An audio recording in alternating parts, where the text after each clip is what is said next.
তমক নরকে হাজারিদাকেও নিয়ে চলে যাবে আর কিছুক্ষণ পরেই। এতদিন ওখানে উনি ছিলেন, শ্রাদ্ধ হয়ে গেছে, এবার গীতা পাঠ হবে। গীতা পাঠে হাজারিদা সন্তুষ্ট হয়ে, শাস্ত্র বলছে, আমি বলছি, সন্তুষ্ট হয়ে তার পুত্র কন্যাদের আশীর্বাদ করতে করতে তিনি চলে যাবেন কোথায়? পুত নামক নরকে। এবং 1 বছর পরে আবার ওনাকে নিয়ে আসা হবে, নির্ধারিত হবে কি কোন শরীর উনি প্রাপ্ত হবেন। তো সেই জন্যে এইবার ওখানে যখন নিয়ে আসা হবে, এবার আমাদের যখন এই যে আত্মা, যখন আমাদের দেহটা তো আমাদের আত্মাকে নিয়ে যাচ্ছে, তো আত্মাকে যখন নিয়ে যাচ্ছে তখন ওইভাবে নিয়ে যাবে। তো আমরা কি নিয়ে যাব? আত্মা কি নিয়ে যাবে? আমরা আসার সময় আত্মা দুটো জিনিস নিয়ে এসছে, এক হচ্ছে কৃষ্ণ প্রেম আর একটা হচ্ছে মায়া। এবার আমরা যখন যাব তখনও এই আমাদের এই আত্মা 5টি জিনিস নিয়ে যাবে। আপনি চাইলেও নিয়ে যাবেন, না চাইলেও নিয়ে যাবেন। আপনি চাননি তবুও আপনি কৃষ্ণ প্রেম আর মায়া নিয়ে এসেছেন।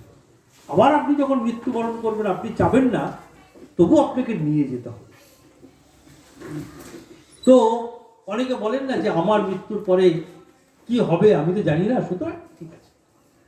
তো আপনি যে মাতৃগর্ভে এরকম ভাবে কষ্ট করে এসেছেন, আপনার মনে আছে? আপনি মাতৃগর্ভের মধ্যে ছোট্ট একটু করে একটা আমাদের হাতের থামার চাইতো ছোট্ট হচ্ছে মাতৃগর্ভ, সেখানে 9 মাস ছিলেন ওই ভয়ঙ্কর জায়গায়। আপনার মনে আছে? আমার মনে আছে। তার মানে কি হয়নি? তার মানে কি আমি কষ্ট পাইনি? আমি কি মাতৃগর্ভে এই কষ্টগুলো পাইনি? আমাকে মায়ের পেটের কৃমি আমাকে কি কামড়ায়নি? মায়ের ঝাল খেলে আমার গায়ে কি ঝাল লাগেনি? কিন্তু আমাদের মনে নেই, অর্থাৎ আমার এগুলো স্মৃতি থেকে হারিয়ে গেছে। ঠিক তেমনি আমরা যখন যাব আমাদেরও 5টি জিনিস নিয়ে যেতে হবে। কি নিয়ে যাব? আমরা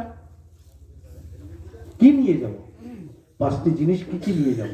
বাড়ি ঘর টাকা পয়সা না, কিছু নিয়ে যেতে পারবো না। কি নিয়ে যাব? আমরা সারা জীবন ধরে এই দেহ দিয়ে আমরা যত পুণ্যকর্ম করেছি সেই পুণ্যকর্মের ফল আমরা নিয়ে যাব। আপনি চাইলেও নিয়ে যেতে পারবেন, না চাইলেও নিয়ে যাবেন। কিসের ফল? পুণ্যের ফল। আর আপনি শুধু পুণ্যকর্ম করেননি, কি করেছেন?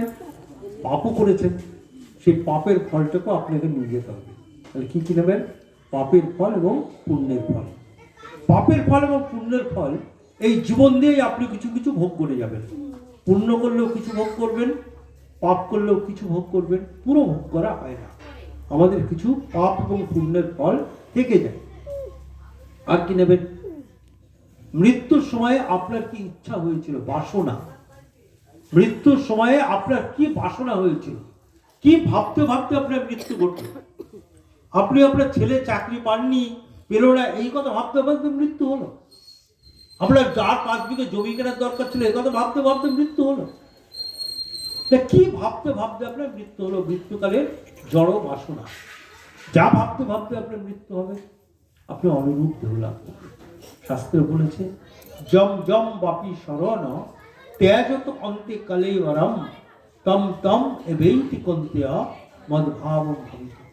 যিনি মৃত্যুর সময় যা ভাবতে ভাবতে মৃত্যুবরণ করবেন, তাকে সেরকম ভাবেই দেহ লাভ করতে হবে। তারপরে আপনি মৃত্যুর সময় আপনার জড়, আপনার বাসনা কি ছিল? আর 4 নম্বর হচ্ছে মৃত্যুর সময় আপনার কোন গুণে মৃত্যু হলো? গুণ। আমরা প্রত্যেকটি লোক শত, রজ আর তম 3টে গুণের অধীন। অর্থাৎ এই 3টে দড়ি দিয়ে আমাদেরকে বেঁধে রেখেছে। মাতৃগর্ভে যখন আমরা ছিলাম, আমরা দেখেছি মায়ের নাড়ি দিয়ে বেঁধে রেখেছে। এখন আমরা দেখতে পাচ্ছি না আমাদের বাঁধন, কিন্তু আমরা সবাই বন্ধনগ্রস্ত অবস্থায় আছি। তো কোন গুণে আমার মৃত্যু হলো? তমগুণে, রজগুণে না সপ্তগুণে? কোন গুণে মৃত্যু হলো? এটা আমরা নিয়ে যাব।